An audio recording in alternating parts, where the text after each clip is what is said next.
Hey, it's Emily here. Before we dive into this episode, I want to invite you to go to iheartmylife.com/2021. So 2021. We've put together an incredible New Year's guide for you to support you in really uncovering what worked this year, as well as plan to reach your big goals in 2021. This is completely complimentary, but it's really going to support you in getting clarity around what you want for 2021 and how to actually make it happen. One of the most important things you can do to create more success in your life and your business is to create clarity. With clarity comes so much power. So we've designed this exercise to be super fun. All you need to do is set aside about an hour to go through the questions, and it'll really set you up for so much success in 2021. So go to iheartmylife.com/2021 and check it out right now. Now, let's get started in the episode. Hey, it's Emily Williams, the founder of I Heart My Life and your host of the I Heart My Life show. This is episode 166, our top 10 lessons from 2020, part 2 with James Williams. So James is my husband and business partner. He's also a certified high performance coach, and he works in all of our programs at I Heart My Life to support our incredible clients. And we're coming together today for part 2 of our amazing episode summarizing all of our incredible lessons from 2020. Now, as you can imagine, we have a lot of lessons because there were challenges, there were uphill battles, there were celebrations. Everything happened in 2020. And I know that you feel the same. There's a lot of key things that happened for you that have changed your trajectory, made you stronger, all of the above. So today we're diving into the second half of our list. If you haven't listened to the first one, go back and listen to episode 165 first. But today we're wrapping things up with all of our incredible lessons from this year. And as always, make sure you're listening not only to be inspired, but listen for implementation. What do we share that really intrigues you or piques your curiosity or makes you think, you know what, I should really implement that? Pay attention to those feelings and those instincts and then take action. All right, let's dive in. Are you a coach looking to hit that coveted 6-figure milestone? Are you looking to better understand how to map out your revenue so you actually reach your financial goals in the coming year? Do you want to get more clarity on who your ideal client is, what program is going to help you get financial wins, how to shift your mindset to become that 6-figure earner? If so, keep listening. I'm hosting a brand new masterclass called How to Create a 6-Figure Coaching Business this year on January 18th, and you are invited. All you have to do is go to iheartmylife.com/6/figures. We'll put the link in the show notes, don't worry, but that's iheartmylife.com/6-figures, and you'll be able to sign up for this incredible training. So we really believe that anything you desire is possible for you and meant for you, and that includes wealth and abundance. So if you want to know how to make it a reality this year, that 6-figure level or even more, this training is going to show you exactly how to do that. I'm also going to take your personal questions, so you're going to want to tune in live. All right, so go ahead and sign up, iheartmylife.com/6-figures, and make sure to save your seat. We are so excited to see you there and support you in your next level growth. The next lesson that I learned was the sooner you learn how to have difficult conversations, the better. And what I mean by this is not necessarily difficult conversations like there's some sort of, challenge there, but more so honest conversations. And it's not just the having of the conversation, but learning how to express what you're experiencing without blame is something that I'm working on learning at the moment. And I think is so important for those of us who are becoming leaders and running teams to just become more skilled at. And it's another thing that's not natural for me. And so I've been able to have awareness around what my natural tendencies are, which are definitely to go into blame and judgment and to be super hard on other people. And I asked my coach about this once. I asked her, why do you think I'm so hard on other people? And she said, well, it's because you're hard on yourself. And so just being aware that the way that I treat myself is also how I'm going to treat other people. And so it really all goes back to self-love, but it goes back to also having love for your team and whoever else you're having these conversations with, because ultimately the bond between you will be strengthened if there is honesty there. And if you're just, putting on a show and being fake and not actually speaking your truth and going into blame and judgment or resentment, then no good can come from that. And so I've been personally challenging myself to speak honestly about, my truth, about what the requirements are for certain tasks or roles, but doing it in a way that's not blamey, but is actually inspiring and empowering. And trust me, that is not my natural tendency. My natural tendency is to be like, I don't have time to have this conversation. Just get it done. Like, why did you do it this way? And I had to really work on shifting what that looked like and what that conversation looked like, and also channeling some bravery around speaking my truth. Because again, a lot of us just want to ignore, or we want to blame, or we want to deflect, but no good comes from that. And it really comes back to what you were saying about purpose, James. If you know your purpose, and for us, it's, creating this incredible movement. If we know that that's the purpose, then we have to be willing to do what it takes to become the leader of the purpose. And that means having the difficult conversations. That means getting clear around boundaries, but also getting clear around expectations, like all of those key pieces that maybe we don't think about when we're first starting out. So this is absolute gold, Emily. And I think why it's so important is that ultimately to be brave enough to have that difficult conversation with yourself is what enables you to have those difficult conversations with other people. Because at the end of the day, it takes integrity to recognize that, we as individuals have to really show up better in order to live our purpose and exercise the best version of ourselves in the relationships around us that support us in that purpose, whether it be team or family or anyone else. I think it's a really important subject you brought up, and it's amazing. Yeah. And I just want to say one more thing about this. I think that it just comes down to also learning how to be a leader. And that was going to be one of my next points, but I want to kind of throw these two together and share something else as my fifth lesson. But I really feel that that's, a huge thing that some of us have, natural leadership qualities, but it's something that we need to learn. And it's a skill set as you are growing a team and going to the next level, that's going to become even more crucial. And honest conversations are part of leadership. Totally. What's your next one? Okay, so number 4 for me is identify your lane and stay in it. And what I mean by this, and especially for me, Emily and I work very differently. We're different individuals, and that's why we work well together, because, we balance each other out.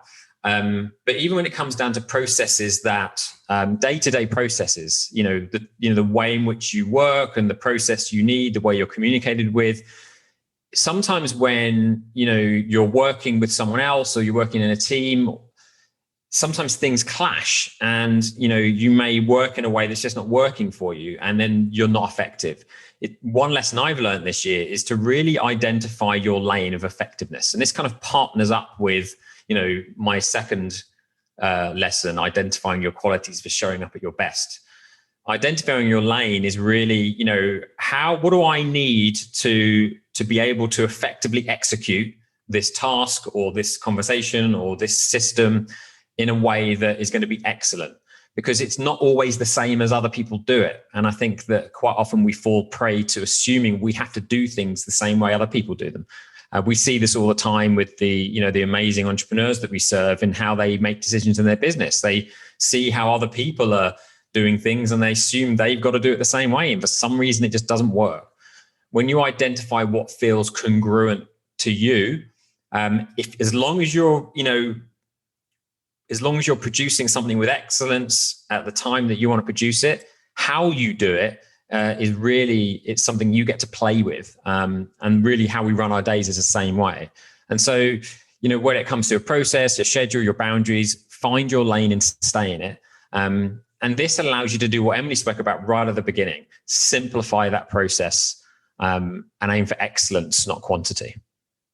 Yeah, thank you for sharing that. And I've really watched you accept who you are and what you desire personally and professionally this year. And that's been really inspirational. And I think, deep down, we always know what it is that we actually want and what feels aligned for us. But we can get so sucked into what other people are doing or what we think we should be doing or what our parents told us we need to do or be. And it really takes us off path. And one of the things I think people can do to really check in is just ask yourself, am I in alignment? And when it comes down to is, am I happy? Do I feel like I'm being fulfilled? Is this what I really want to do? And just ask the difficult questions and be willing to be honest with yourself about what the truth is. Because if we're not in alignment, things won't work as smoothly. It won't feel good. There will be some telltale signs, and ultimately your results won't be what you want them to be. So I think that's really important. Yeah, it's a great one. What's your next one then, Emily? So my final one that I literally just changed is that planning is everything. And I know that sounds really dramatic, so I'm going to break it down a little bit for everyone here. So what I realized very quickly was, like I said, I'm looking to keep things simple. I want to have processes. I want to be able to pull our launches off the shelf and kind of rinse and repeat. But what I also realized this year, as we brought on more team members, is now I'm less of a doer and I'm more of like, let's make a plan. And I'm more of the visionary in the sense of this is where the company is going. And so what I've learned, especially this month at the time that we're recording this in December, is that planning is so crucial. And for example, you and I are planning to take a good 12 days off work. And for anyone listening, please know that that's not just something that happens when you click your fingers. Like, this has taken deliberate planning to even make this a reality. And what I mean by that is figuring out who's going to do all the marketing pieces, scheduling all the marketing pieces, making sure the clients know about us taking time off, making sure the clients have a contingency plan should something happen, personally figuring out our schedule. And I actually recorded a whole episode on this that you guys can go and listen to. But really falling in love with planning and getting things organized has been a huge lesson for me this year. Instead of just winging it, actually having a strategy. We have all of our launches mapped out for 2021. We have our revenue goals. We're planning for team and who we want to hire when. We have marketing strategies. And for, again, some of you listening, you might be at the beginning of building your business and this might feel really overwhelming, but you can start to put some sort of a plan in place now. And of course, you'll be tweaking and pivoting. There's things that we did or we planned for this year that definitely didn't happen. But I think a lot of creatives like myself think that a plan means you're not going to have freedom. You're not going to be able to do things on a whim at all. But that's absolutely not the truth. And planning sets you up for success, and it actually provides more freedom and spaciousness because there are certain things that are handled, and then there's room for you to be more creative because you feel more free. You feel like you're not weighed down by all of the day-to-day that's not streamlined or put into a process. Yeah, that's a huge lesson. That and it's another perspective shift, isn't it? That people believe the opposite. They believe that the structure takes away freedom, when you're totally right. When everything's planned, when you have a map, now you're not thinking and winging it day by day. You've got the map, you can move. And because you've got that space, as you said, you can change your mind. It's taking stuff out of your head and putting it on paper so that your head's free to perform, to be excellent, which is such an amazing lesson. I bet you feel like you're talking to a completely different person, right, James? Well, when I think about, for both of us, when I think about when we first met, or even when we first started working together, yeah, we're both, we've both learned a lot and changed a lot for sure. And seeing the changes in you have been incredible. And it really all comes down to, listen, it's never about being this perfect human being. And I think that, we will always fall off the horse and make mistakes. But it's about bounce back, and it's about, recognizing that and unapologetically saying, yep, okay, I could have done better and I'm going to learn from that. I think where a lot of people fall short is that they make themselves so wrong for making a mistake that it takes them so long to bounce back, and then there's no forward progress. Whereas you've learned to bounce back so quickly that it's never a problem making a mistake. It's just like, oh, fantastic, there's another thing that I can improve on. And that's life. And, we forever get to adapt and grow and change and be better. And yeah, I'm very proud of you and very proud of both of us for just continuing that journey to be the best that we can and adapt the best we can and live our lives the best we can. And that's all we can do, right? Yeah, thank you. I'm proud of you as well. So take us home. What's your final lesson? So the final lesson is, I think, a really important lesson from 2020 that I hope and pray that people take really seriously and move on with, because it's always important. I mentioned bandwidth earlier and how this year has been a threat to our emotional and energetic bandwidth because of the intensity of conversations in the media, in social media, with all sorts of things happening in the world that have created judgment and fear and anxiety. That's something that we've got to be cautious of. And so my lesson is to limit or eliminate distractions that compromise your state. Now, this doesn't mean put your head in the sand and pretend that everything's hunky-dory and we're all okay and there's no COVID and there's no other political things going on. It's all, and I'm just going to pretend it's not going on. I'm not saying that. I think it's important to have an awareness of what's going on in the world. But at the same time, allowing your state to be sucked into a place of victim or place of where you aren't able to perform at your best, you're becoming part of the problem, right? I think that it's really important to understand that your goals, your purpose in this world has always got to be your priority, and that you can only be of service by living in that way for everyone else around you. Emily, we've experienced people who, have said to us or indirectly posted, when we've been sharing stories of our clients that have been doing so well in creating their businesses or running their businesses, that have said, "Oh, I can bear the thought of working on me and trying to be successful when there are so many people suffering in the world." And that makes me really sad because, working on yourself and your goals and your purpose isn't disrespectful to those that are suffering. In fact, if you could think how those people who, have had terrible things happen this year and haven't had the opportunity to better themselves and grow and perform because of tragedy, what would they think if they knew that you had the opportunity to move forward in your life and find success and not allow 2020 to take you down, and you didn't take it because you felt guilty? I don't think that they would be very happy with that, because I'm sure that they would love that opportunity. So, think of it like this. If everyone in the world just tried their best to be their best, then you'd have a world full of people that, rather than judging what they should or shouldn't be doing, what others should or shouldn't be doing, they would be curious as to, what can we do? What can I do? And how can my example be an example to someone else who doesn't think it's possible or doesn't think that they have permission? I think this is a really important lesson, because as the years, come to us in the future, we don't know what's going to be thrown at us. We don't know what challenges the world's going to face.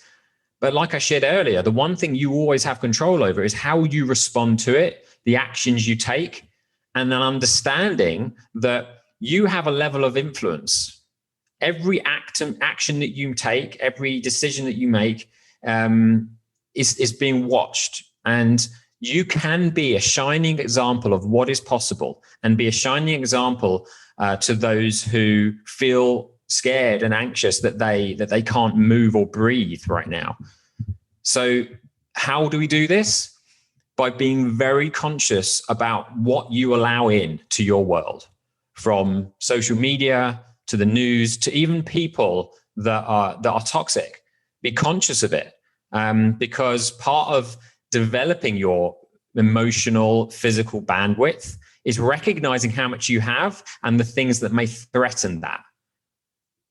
I think this is a really important subject for this year, because we don't know what's going to happen next year. But, I have a vision that the world is becoming more conscious of how we can better ourselves. And that can only be a good thing for the leaders of the future and society's future. And so I feel like that's a really important lesson to take forward. Yeah, thank you. I really appreciate that reminder as well. And I know that in particular, one of the things that happened for you this year was there was a 3 or 4 day period where your phone didn't work at all. And you were telling me that it was actually a blessing to not have that. And you realized how addicted you had become to your phone. Yeah, what a lesson. And I'm pretty good with my phone. And Emily will tell you, I turn my phone off at a certain time of night. I'm pretty good with it. But when my phone stopped working, and then I put in for a new phone, but that phone was going to take a few days to get here. I had a good 4.5, 5 days without a phone, and I survived. My arm didn't fall off. Right, it was all good, and I realized that if I needed to check my emails or any of those things, I had my computer, I had my laptop. But what it did is it made me realize that I could have been better with how much I was using my phone. Right? I could have been a lot better. And it brought me right back to the moment more often. I was more present. I was more aware. I had more bandwidth. And it made me realize that with the tools and the flood of information that we have access to, it's a huge gift of the modern world, right? We have more opportunity for developing ourselves than ever. We have more access to information than ever, and that's a wonderful thing. But that comes with a huge amount of personal responsibility. That just because it's available doesn't mean we have to gorge on it. That if we are intentional with the information that we truly need in that moment to move forward, then that's a wonderful thing that we can use rather than letting it use us. Thank you. Love it. So let's go ahead and sum up. Will you share your top 5 lessons, just the one line so people can recall? And before you do that, I want people to really listen to just the quick one-liner of what we shared. And if there's one that stands out to you, I want you to commit to taking some sort of action on it. So putting it into practice, exploring it a bit further, asking yourself powerful questions around it, because this is not just about being inspired by this episode. We want you to implement one of the things that we've taught. So James, what were your 5? So my 5 lessons, to just summarize, were: number 1, get clear on your goals and your purpose. Number 2, identify your qualities for showing up at your best each day. Number 3, plan a regimen for generating and maintaining your energy. Number 4, identify your lane and stay in it. And number 5, limit or eliminate distractions that compromise your state. Great. And mine are: number 1, be willing to pivot. Number 2, keep it simple. Number 3, you get what you pay for. Number 4, the sooner you learn to have difficult, honest conversations, the better.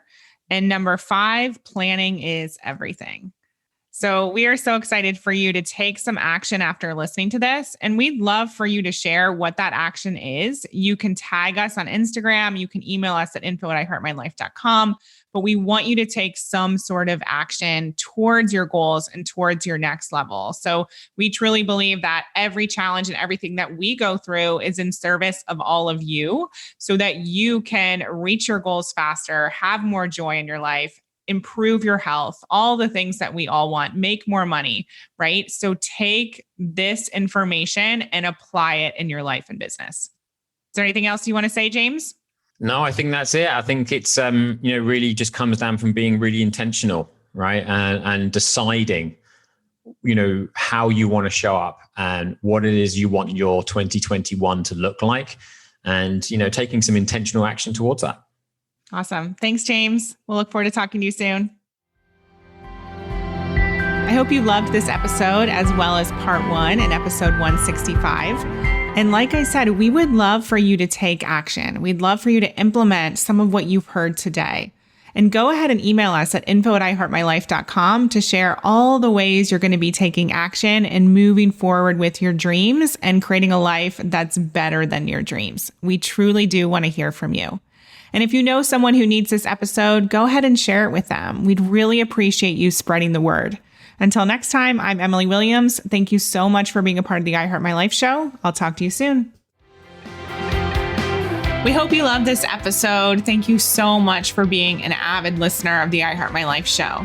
Take a second and leave a review. It would mean so much to us, and we read all of them.